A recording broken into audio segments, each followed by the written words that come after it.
750 ରାଣୀ ଦଶରଥଙ୍କର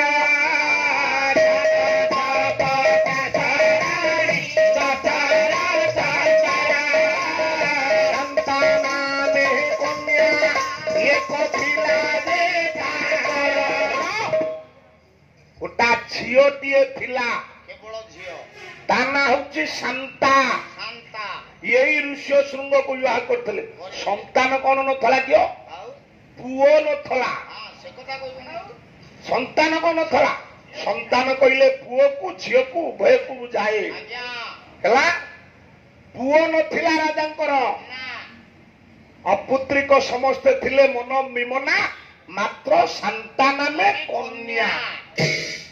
ଲେଖା ହେଇଛି ପଦ ପଢୁନ ପାଲା ବୋଲଉଛ ଆମକୁ।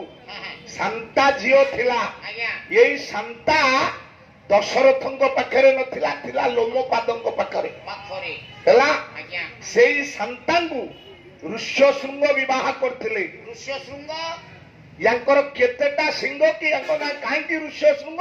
ସାରେ ସେଇ କଥା ମୁଁ ପଚାରେ ମୂଳକୁ ତ କେବେ ଆସିଲନି, ଖାଲି ଉପରେ ଉପରେ ଉଡ଼ିଲ। ଏଗୁଡାକ ଶୁଣାଶୁଣି କଥା। ଆଜ୍ଞା ଉକିଲିଆ ଲୋକ ପରା ଯାରା ବେଳେ ଧରା ପକେଇଦବ। ର ଇଏ ଶୁଣିଛ ସବୁ, ଏଗୁଡାକ ଶୁଣିଛ। ଆଜ୍ଞା ଆଜ୍ଞା ଏଗୁଡାକ ପ୍ରକୃତରେ ତମର ମୂଳ କଥା ନୁହଁ। ମୂଳ କଥା ଜାଣିନ। ଇଏ ଋଷ୍ୟ ଶୃଙ୍ଗ କିଏ? ଆଜ୍ଞା ଇଏ ଋଷ୍ୟ ଶୃଙ୍ଗ ବିଭାଣ୍ଡକଙ୍କର ପୁଅ।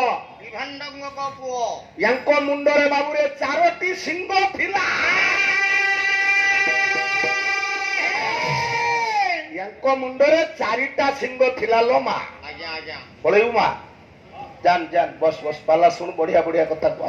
ହଉ ହଉ ହଉ ର ୟାଙ୍କ ମୁଣ୍ଡରେ 4ଟା ସିଂହ ଥିଲା। ଇଏ କିଏ?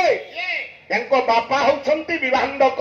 ବିଭାଣ୍ଡକ ବିଭାଣ୍ଡକ ଆଜ୍ଞା ଗଙ୍ଗା ନଦୀ କୂଳରେ ତପସ୍ୟା କରୁଛନ୍ତି। ପିଲା ଯେଜନେ ତପ ଆଚରନ୍ତି ଦେବେ ତାଙ୍କ ବେଗାରେ, ଦେବେ ତାଙ୍କ ବେଗାରେ।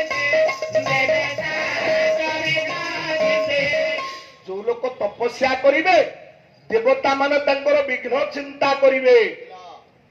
ଦେବତା ମାନେ ଚିନ୍ତା କଲେ, ମୋ ବାବୁ ମାନେ ମା ମାନେ ଆଜ୍ଞା ବିଭାଣ୍ଡକ ତପସ୍ୟା କଲେଣି। ଦେବତା ଇନ୍ଦ୍ର କହିଲେ ମୋ ଇନ୍ଦ୍ର ପଦ ନେଇଯିବ। ବାବା କହିଲେ ୟାଙ୍କ ଏ ତପସ୍ୟାକୁ ଭାଙ୍ଗିଦବା।